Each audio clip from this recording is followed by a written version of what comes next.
Oh, hello, welcome to my channel and to another reaction video. This time I'll be checking out the pitch meeting for Borderlands. Oh, you have a movie for me? Yes, sir, I do. I was thinking we make a Borderlands movie. Oh, yeah, weren't those games super popular like a decade ago? Why make that now? Well, sir, the best time to make a movie was 10 years ago. The second best time is 9 years ago? Well, yeah, that would have been better, but I'm doing like 8 years ago. Also good, but I'm doing a play on that quote, you know, about planting trees, how the best time was 20 years ago, but the second best time is now. Well, as you know, movies are trees, so I'm sold. So tell me about this thing. Right, so on the planet Pandora, we're gonna meet this guy Roland, and in the game he's like this big serious soldier guy. We should get Kevin Hart to play him. Oh, that's kind of the exact opposite vibe of what I said. Yeah, then we could start the movie with a joke about his height. Okay, that is good, and I can't believe nobody's done that before, but Roland's like the straight man in this movie. Yeah, let's cast Kevin Hart as the serious character in a comedy action movie. Well, okay then. So Roland kidnaps this girl Tiny Tina from a prison, and then this other prisoner Krieg smashes through his glass cell and joins them. How is he even being held in a cell made of glass? Was that the first time he attempted that? Hey, shut up. So then on this other planet, we're gonna meet Lilith, who's like a young, rebellious bounty hunter. We should get Cate Blanchett to play her. Oh, she's great. Isn't she in her 50s? Yeah, great actress. Yeah, okay. And then there's this other young scientist lady named Tanis. Jamie Lee Curtis. She's in her 60s, right? Yes. Okay, look, sir, I just gotta come out and say this. Is that a little miscast? Oh, well, I'm glad you asked. There's actually a little Mr. Cast. See, I gave him a little mustache and everything. Very cute. And great actor choices, by the way. Thank you. Anyway, so Lilith gets hired by this guy Atlas to go rescue his daughter Tina. Okay. So she goes to Pandora, where she was born, and meets this little robot Claptrap. And what's his deal? Well, I was thinking that with this character, we set out to make one of the most beloved comedy actors of our time into just the most annoying thing on the planet. Oh, sounds like a fun challenge. Let's get Jack Black to say grating things every 2 to 3 seconds. Just stuff that barely has anything to do with anything. That sounds perfect. And let's make it all the comedic equivalent of saying, well, that just happened. Amazing. So they track down Tina, and turns out she doesn't want to be rescued, and now she's teamed up with Roland and Krieg as well. Why is Roland protecting her? He's a rogue mercenary soldier. Yeah, why did he go rogue? Because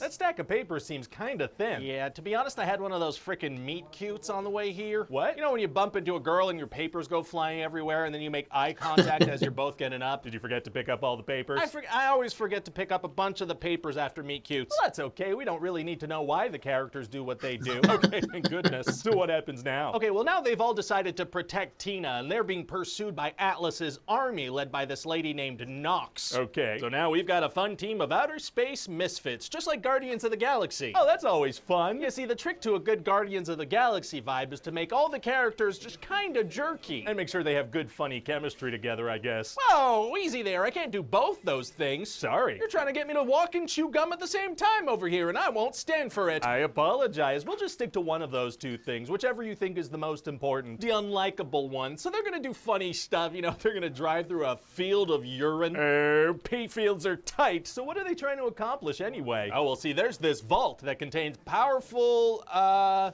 it's stuff that makes you powerful. Whoa, but you need 3 keys to open it. Oh, so they need to find 3 keys? Well, they already have 1 key, and they just kind of stumble on another, and supposedly Tina is the 3rd key. What do you mean? There's this prophecy that the 3rd key is supposed to be the daughter of this ancient race from Pandora, and she's been genetically engineered to be that. Oh, so Atlas wants to use her to become vaguely powerful. Exactly. So the good guys need to make it to the vault before he can get into... Oh, they probably shouldn't be heading there. That's fine. So they're going to encounter several obstacles along the way, which will happen, legally making this a movie. What kind of things? They're gonna have to go through this sewer type area where maybe they'll fall in toxic waste or something. Oh. Yeah, you know how in video games sometimes you gotta go through an area? This is an area and they're gonna go through it. Video game adapted. And since guns are a huge thing in the game, there are gonna be several big gunfights. Oh, tell me about those. Well, picture this, sir. Shots of the characters firing bullets off screen and a shaky camera movement and then another shot of a character falling. Well, I can only assume that the bad guys are being hit by those bullets. Exactly, although it will be hard to say, again, because of the shaky cam. Very exciting. Maybe. So then what happens? Really So poor eventually camera everybody work. gets to the vault, but turns out Tina's not the key. It's Lilith. Oh.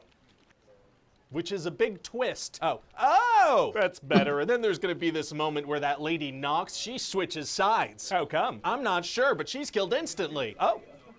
Okay, yeah, I mean, it doesn't really affect anything in any way, but there are worse ways to spend 30 seconds of screen time, I guess. So now Lilith has to defend everybody from Atlas's army. Is that gonna be hard to do? Actually, it's gonna be super easy. Ah, there it Barely is. an inconvenience. Oh, really? Yeah, because see, since she's the chosen one, she now turns into a big old firehawk and saves the day. Isn't that the power she has in the game? Yeah, so fans of the game won't be surprised and non-fans of the game won't know what that's about. Basically, yeah.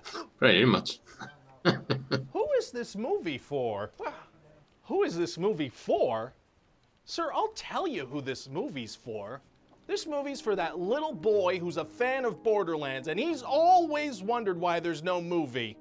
But he's not such a fan that he knows all the stuff, because he'd get pretty mad about the weird decisions we're making, but he's aware, vaguely, he's got a vaguely positive feeling about Borderlands as a concept.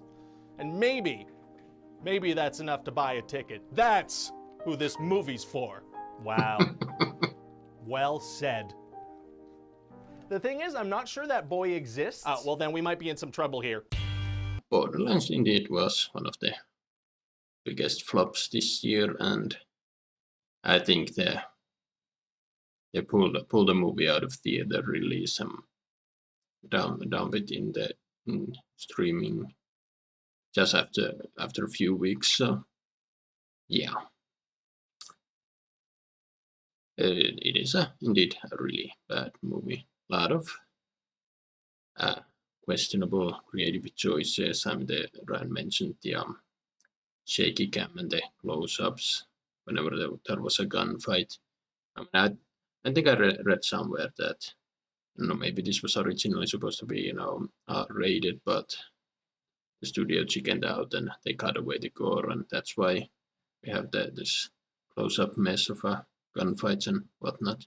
And as far as this movie was really badly miscast, as Ryan also mentioned. I've never played Borderlands myself, but people that I know who have, they really were shocked even when the first trailer came out.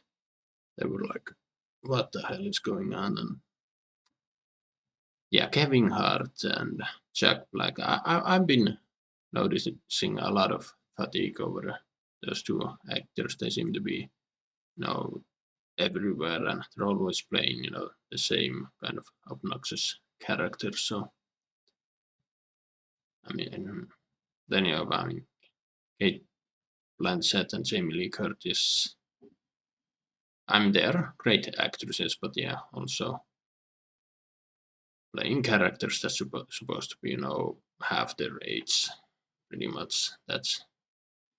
I would love to. Hopefully, the creative, whoever are the creative the minds behind this gem of a movie, sometimes reveal why they cast these two, why these casting choices.